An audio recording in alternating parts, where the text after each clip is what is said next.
Ele é perguntado, né, se o Flamengo se tornou mais reativo, qual foi a estratégia para o segundo tempo. Ele fala muito sobre esse gol fortuito do Fluminense, né? A leitura do Jardim foi mais que o Fluminense não estava pressionando tanto, ainda que com um certo volume de jogo que teve no segundo tempo. Pelo menos essa é a leitura do Jardim, e ele acaba tendo uma leitura. Eu cheguei a sugerir isso durante o meu primeiro comentário, que o Flamengo talvez tivesse sentido um pouco o jogo, né?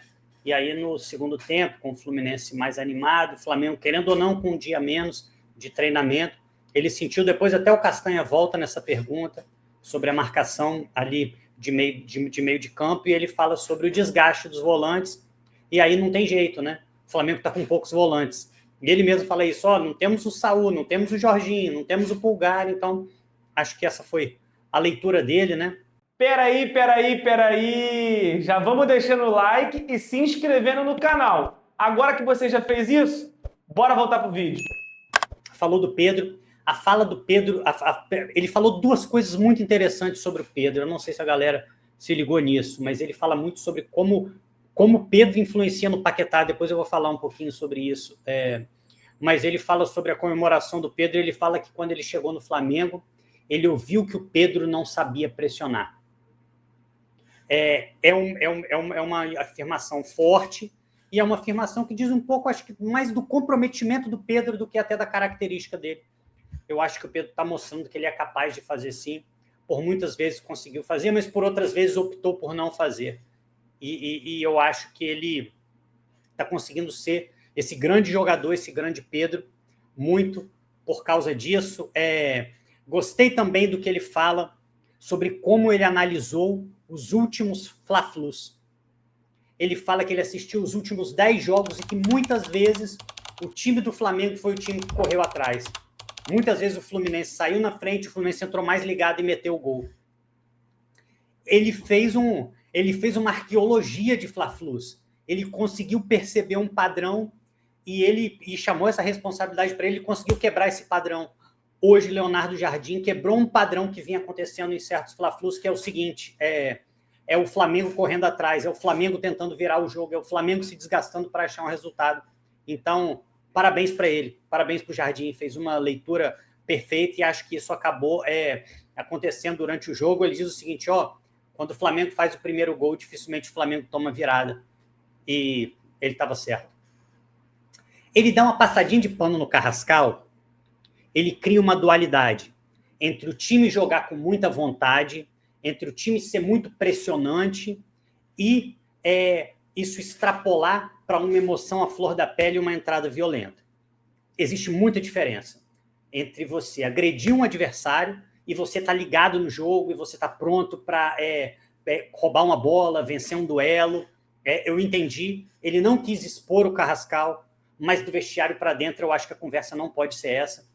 Ele simplesmente dá uma tesoura. Acho que ele comete um erro muito grande ali, o Carrascal, porque ele acabou prejudicando o Flamengo. Hoje o erro dele vai passar meio batido, mas eu acho que a conversa que o Jardim vai ter com ele vai ser mais diferente.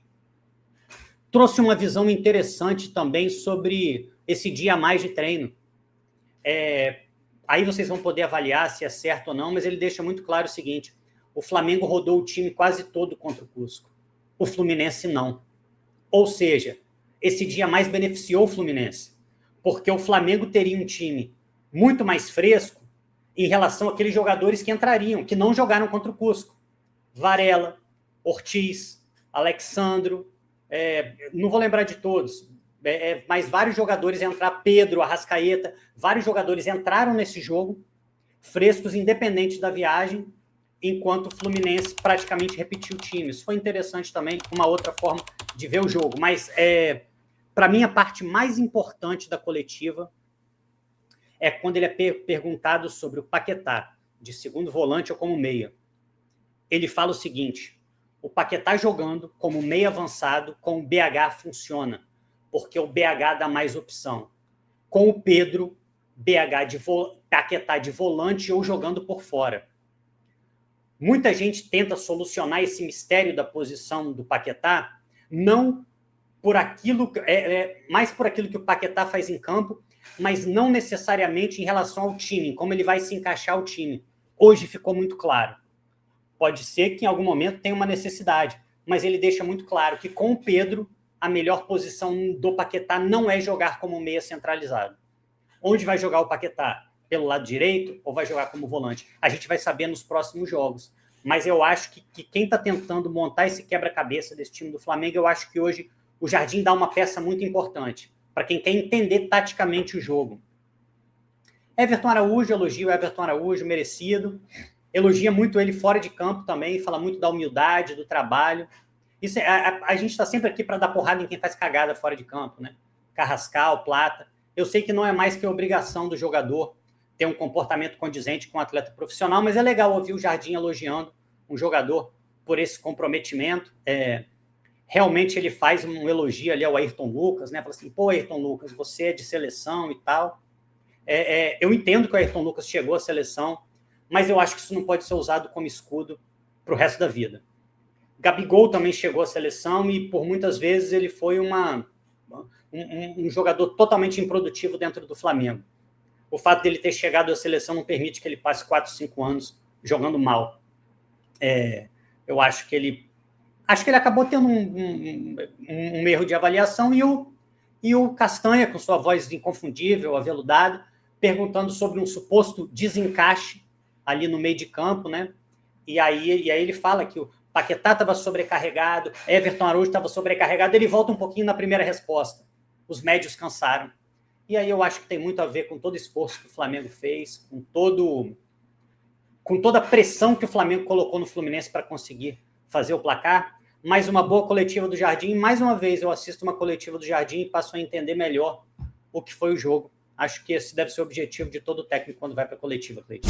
Use o cupom ZRN10 em produtos vendidos e entregues pela própria Centauro. Boas compras. Perfumes inspirados em grandes marcas, criados para quem ama cheiro marcante, sem precisar pagar caro. Lesson. Garanta a coleção oficial do Flamengo na GoCase. Use o cupom Zona Rubro-Negra e aproveite. Cabelo não é sorte, é tratamento certo, manual, ciência, segurança e acompanhamento médico. Use o cupom Zona Rubro-Negra e garanta seu desconto. Garanta agora os produtos do Zona Rubro-Negra na Streamers Club. Estilo, atitude e identidade rubro-negra para quem vive o jogo.